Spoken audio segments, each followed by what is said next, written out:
এদের পূজা মণ্ডপে যায়, পূজা মণ্ডপে যাওয়া গেলেই এটা হারাম হবে। কি হবে? এটা হারাম হবে।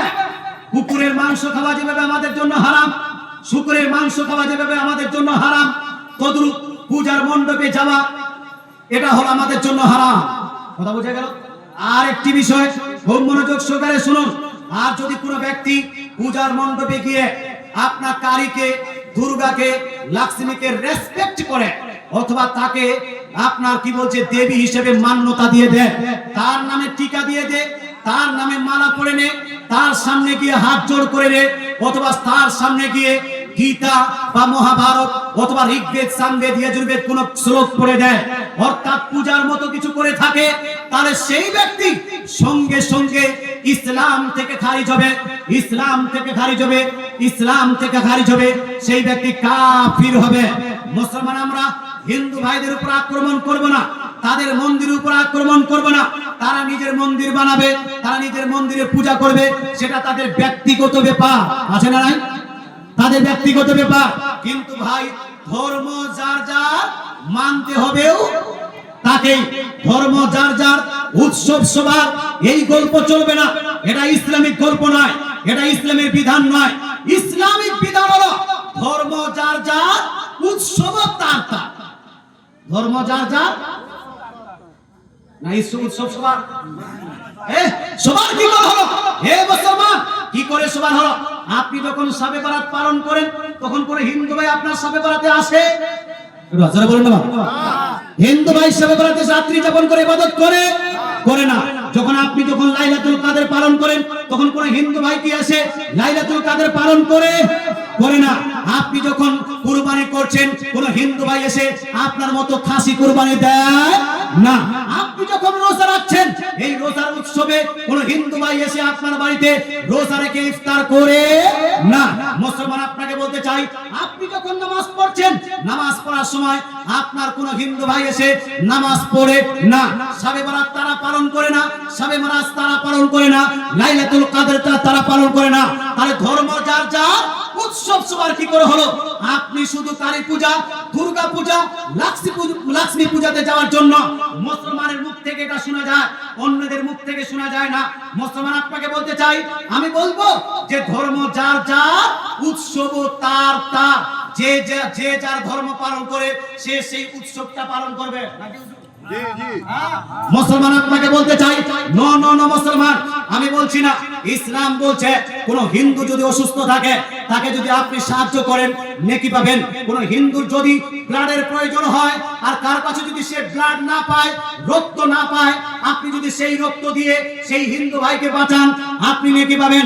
কোন যদি আপনার হিন্দুর মেয়ে যদি হিন্দু বোন যদি প্রেসারের যন্ত্রণায় ভুগে তাকে যদি হসপিটাল নিয়ে যাওয়ার কোনো লোক না থাকে, একজন মুসলমান ঘরের ছেলে আপনি যদি সেই মেয়েকে উঠিয়ে হসপিটাল নিয়ে যান, আল্লাহ তাআলা রাসূলের হাদিস রিসার্চ করলে এটাই প্রমাণ হয় যে আপনি নেকি পাবেন।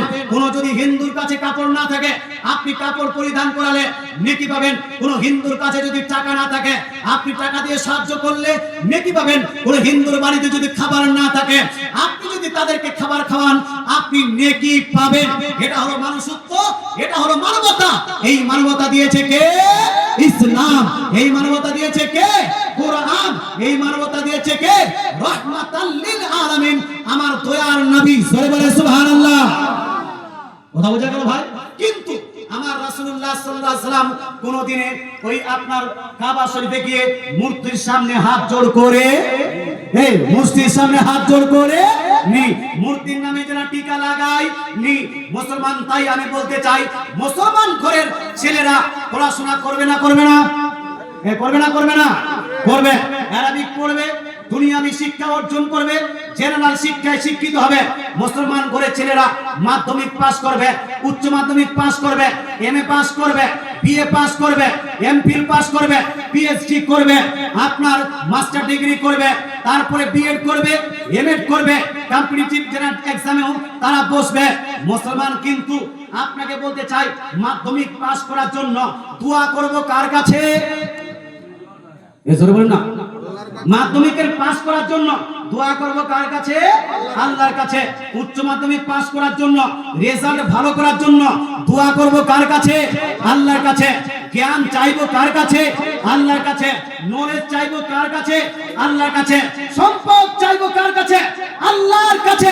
আমার রাসূলুল্লাহ সাল্লাল্লাহু তাআলা সাল্লাম হাদিসের অনুযায়ী দেনে ওয়ালা কে? এজরা দেনে ওয়ালা কে? দেনে ওয়ালা আল্লাহ। রাসূলুল্লাহ বলছেন বুখারী শরীফের মধ্যে, বুখারী শরীফ প্রথম খণ্ড চ্যাপ্টার অফ নলেজের মধ্যে, আল্লাহু ইউতি ওয়া আনা কাসিম। দয়ার নবী মানবে বলছেন আল্লাহ হলেন দেনেওয়ালা, আল্লাহ হলেন প্রদানকারী, আমি রাসূলুল্লাহ হলাম বন্টনকারী। জোরে বলেন সুবহানাল্লাহ। মুসলমান আপনাকে বলতে চাই, তাই নলেজ চাইবো কার কাছে? আল্লাহর কাছে। এখন যদি আপনার ছেলে, আপনার মেয়ে অথবা আপনি নিজে গিয়ে সরস্বতীর কাছে নলেজ চান, এটা শিরক হবে না? হবে না? এই শিরক হবে না? হবে না? ইসলাম শরীয়তে সব থেকে বড় গুনাহ হলো শিরক করা। সব থেকে বড় গুনাহ হলো শিরক করা। এই জন্য বলতে চাই মুসলমান, আপনার ছেলেকে সতর্ক করবেন, আপনার মেয়েকে সতর্ক করবেন, আপনিও সতর্ক হবেন। আপনার দোয়া, আপনার নলেজ চাওয়া হবে একমাত্র আল্লাহর কাছে।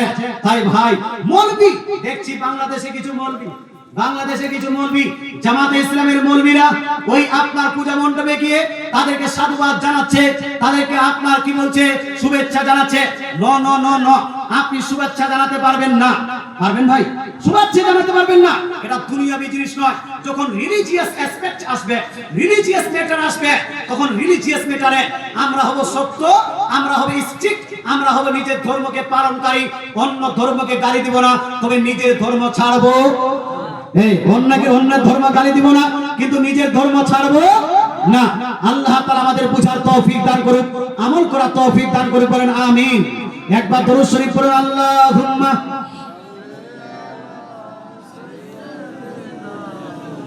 সেই আলোচনা ফিরে আসি।